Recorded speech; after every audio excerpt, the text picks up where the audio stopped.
Fala pessoal, no vídeo de hoje eu vou te mostrar onde você pode investir caso você esteja pensando em buscar o seu primeiro milhão ou a sua tão desejada liberdade financeira. Já que no momento em que a gente vive hoje de muita incerteza, juros mais altos e mercados em queda, talvez estejamos presenciando a oportunidade da década para começar a montar uma carteira de investimentos. Para isso, eu escolhi alguns ativos aqui e vou explicar um pouquinho aqui sobre eles para que fique bem fácil o entendimento dessa carteira. Fica no vídeo até o final que eu vou te mostrar um passo a passo para você planejar o seu sucesso financeiro a partir de hoje. Mas antes de começar, eu não poderia deixar de te lembrar de se inscrever no canal, curtir esse vídeo aqui embaixo, porque isso ajuda muito o canal a crescer e fazer com que o YouTube entregue esse vídeo para mais pessoas que estão interessadas em aprender mais sobre o mercado financeiro da maneira correta.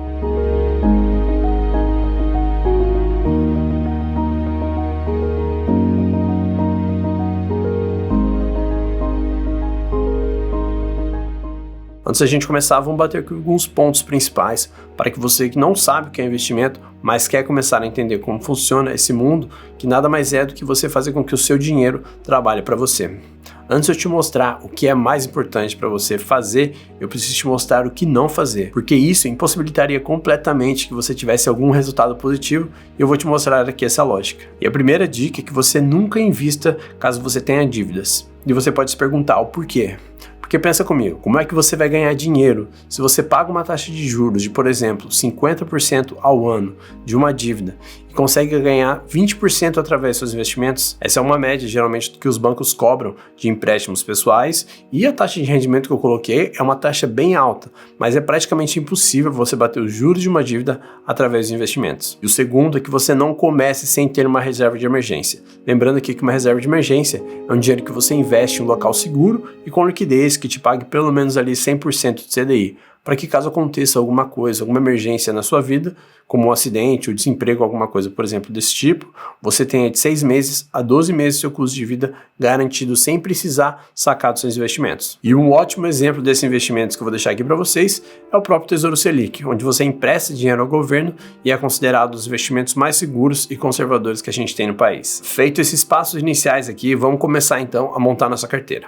Para facilitar a visualização, a gente vai separar uma pizza em 4 partes de 25% cada. Mas isso pode muito bem variar de pessoa para pessoa. E lembrando que isso daqui também não é uma recomendação de investimento, é somente uma orientação para te ajudar a começar a montar você mesmo a sua própria carteira. E a primeira parte dessa pizza a gente vai destinar para renda fixa. E o que seria então renda fixa? Esse tipo de investimento consiste basicamente em você emprestar um dinheiro para um terceiro, ou seja, um banco ou até mesmo o próprio governo, e cobrar uma taxa de juros para isso. E você pode pensar o seguinte, mas por que eu vou ter renda fixa no meu portfólio? Eu quero lucrar, eu quero ter 100%, por exemplo, em renda variável, comprar tudo em ações. E é aí que mora o perigo. Porque se a gente pegar períodos, por exemplo, de queda na bolsa, como foi agora em 2020, que ela caiu quase 40% em um único mês, se você estivesse alocado 100% em ações e tivesse 100 mil reais investidos, você passaria a ter 60 mil reais no final do mês. O que para mim ainda não é o pior, mas você não teria como aproveitar uma das maiores oportunidades que nós tivemos em anos no mercado financeiro, porque você não teria caixa, ou seja, renda fixa, para tirar o seu dinheiro dali e realizar esses aportes. Então a renda fixa aqui serve tanto como caixa, como uma reserva de oportunidade para momentos de queda que a gente vai ter no mercado. E vale lembrar também que a reserva de emergência não entra nesses 25% de renda fixa. Ela é algo à parte dos seus investimentos, então você tem que considerar ela como se fossem os ovos de ouro da sua cesta de alocação. E talvez um dos principais investimentos que você vai encontrar nessa modalidade de renda fixa esteja na própria plataforma do Tesouro Direto, como o Tesouro Selic, um tesouro pré-fixado ou o próprio Tesouro IPCA. Mas também existem diversos outros fundos ali de renda fixa, pode ser muito atrativo para você, com vários benefícios se a pessoa souber procurar nas suas corretoras. Caso você queira aprender como encontrar os melhores ativos, no dia 10, 11 e 12 de janeiro, às 20 horas, eu vou estar fazendo um evento chamado A Jornada, totalmente gratuito, aqui no YouTube e também no Instagram. É só você se inscrever no primeiro link que eu vou deixar aqui na descrição desse vídeo e eu te espero por lá. A segunda parte dessa pizza a gente vai destinar aos fundos imobiliários. Apesar de muitas pessoas famosas e conhecidas serem contra esse tipo de investimento, por exemplo, em fundos imobiliários, como por exemplo o Barsi, que é o principal investidor pessoa física que a gente tem aqui no país, muitas outras defendem esse tipo de ativos por serem ativos físicos com alta proteção contra a inflação, já que os donos de imóveis conseguem repassar muito mais facilmente essa inflação através dos aluguéis e outros custos para os seus inquilinos. Esses ativos ainda possuem uma obrigatoriedade de distribuição de 95% dos seus rendimentos semestrais em formas de dividendos que são isentos de imposto de renda para pessoas físicas, que geralmente vai cair na sua conta mensal um dividendo ali muito atrativo, o que fez com que essa classe de ativos se tornasse uma das queridinhas entre as pessoas que estavam começando no mercado financeiro, porque queriam algo menos volátil e de mais fácil análise do que as ações. Nessa parte, você também pode destinar o seu dinheiro, por exemplo, a imóveis, mas sinceramente, do meu ponto de vista, comprar um imóvel para você obter uma renda através do aluguel não costuma ser muito atrativo quanto os investimentos.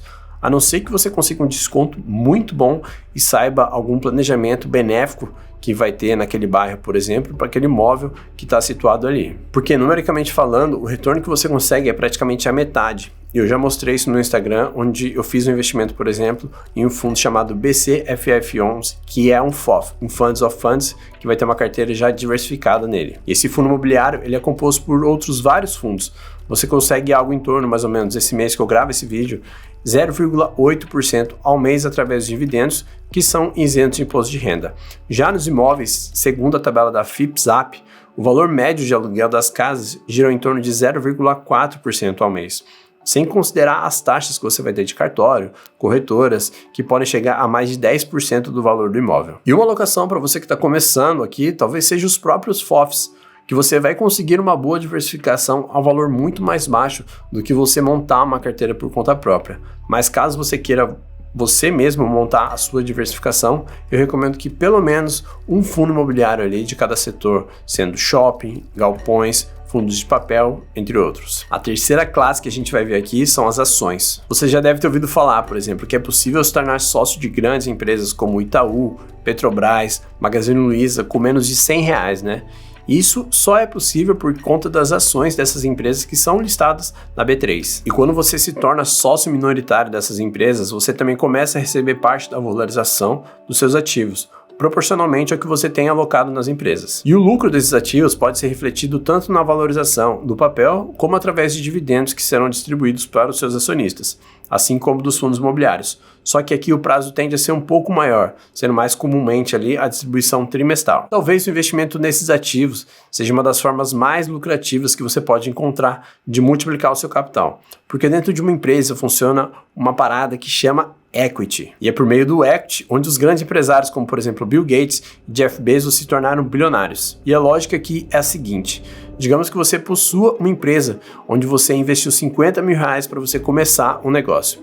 E após 2 anos de existência, você começou a ter um lucro aproximado ali muito interessante de R$200 mil ao ano. E vendo que seu negócio era muito promissor e tinha ótimas chances de ser sucedidos, o seu concorrente decide fazer uma oferta para comprar 100% da sua empresa. Agora, aqui é que mora o detalhe. Se você lucra R$200 mil por ano, você não aceitaria nada menos do que R$600 mil, concorda? Senão daqui a 3 anos, você muito provavelmente já teria todo aquele valor de volta e ainda com o acréscimo do seu negócio. Por R$1 milhão também não seria algo muito vantajoso, porque em menos de 5 anos você iria conseguir muito mais do que aquilo ali através dos lucros da empresa. Você então decide vender por volta de 20 vezes o seu lucro, cerca de R$4 milhões, e se torna assim um novo multimilionário malvadão. E aí, você conseguiu entender essa lógica? E o mesmo funciona para grandes empresas. Algo que fatura, por exemplo, R$100 milhões ao ano e é vendida 20 vezes lucro, o dono dessa empresa passa a ser um novo bilionário. E às vezes o negócio nem precisa ser vendido por inteiro para tornar alguém um bilionário. Se eu sou dono, por exemplo, de 50% dessa empresa com um sócio e ele decide vender a parte dele por volta de R$1 bilhão, logo eu entendo que a minha parte também vale R$1 bilhão, o que faz de mim um novo bilionário, sem mesmo que eu tenha todo esse dinheiro, por exemplo, na minha conta corrente. E aí, agora você entendeu realmente qual que é o poder do equity? E como forma de investimento aqui, comece por ETFs simples, como por exemplo BOVA11 ou Small11, para depois que você entender toda essa dinâmica de empresas, você comece a escolher os ativos mais específicos dentro do mercado financeiro. E a quarta parte dessa pizza são os ativos internacionais. Aqui, basicamente, o que fica a lógica é que você ter ativos em outros países se torna uma das mais benéficas formas de diversificação que você pode ter. A simples diversificação dentro de um país funciona, a menos que o país tenha tanta inflação ou que o seu dinheiro perca tanto valor com o passar do tempo, que passa a não valer muita coisa, como foi o caso, por exemplo, da Venezuela, e estamos vendo a Argentina no mesmo caminho. Porque se a gente for observar, por exemplo, fatores como a inflação, que é a taxa do governo determina para que a economia se mantenha perene, e isso faz com que o nosso dinheiro perca valor com o passar do tempo, a nossa meta de inflação é aproximadamente 3,5, praticamente o dobro da meta de inflação que o Banco Central americano, que fica em torno ali de 2% ao ano. Outro ponto é que uma economia mais liberal e mais avançada, como por exemplo a dos Estados Unidos mesmo, consegue utilizar a política muito mais eficiente do que a gente aqui com a nossa economia, ainda que em desenvolvimento. Pense que lá é o centro econômico financeiro mundial. Todas as maiores empresas do mundo, praticamente, estão lá. E quanto à questão da moeda, o dólar sim é a moeda do mundo. Todos os contratos internacionais importantes, commodities e dívidas nacionais são precificadas em dólar, o que faz com que ela seja demandada por todos os países, diferentemente do real, só possui utilidade, por exemplo, dentro do território nacional. Muito provavelmente você não consiga utilizar o real, por exemplo, se você vai comprar alguma coisa em um país europeu, o que não acontece com o dólar, por exemplo, você consegue utilizar tranquilamente. E muitos países possuem até alguns seus itens cotados na moeda local e também em dólar, tanto pelos benefícios de ter a moeda estrangeira com o próprio comerciante, quanto para facilitar também o turismo local. E a melhor forma que a gente encontra de se expor a esses ativos sem precisar tirar o dinheiro do país é através do ETF IVVB11, que replica a variação do índice S&P 500, que é o principal índice acionário dos Estados Unidos e do mundo, que possui as 500 maiores empresas dos Estados Unidos. E você também pode criar uma conta lá fora, como por exemplo uma corretora americana, como por exemplo a Avenue, que é sediada nos Estados Unidos e foi feita principalmente para brasileiros, o que torna o seu dinheiro ainda mais seguro, porque você vai estar realmente tirando o dinheiro do Brasil. Eu acredito que dessa forma, com essas classes de ativos que eu passei aqui para você, talvez você comece melhor que a grande maioria dos investidores no mercado financeiro. E não se esqueça, no dia 10, 11 e 12 de janeiro, às 20 horas, o evento gratuito A Jornada para você aqui no YouTube e no Instagram, aprender tudo sobre investimentos. A inscrição vai estar no primeiro link aqui embaixo. Eu espero que esse tutorial tenha te ajudado a ter uma ideia sobre como começar nos seus investimentos de uma forma simples e bem explicativa. Eu fico por aqui e até o próximo vídeo.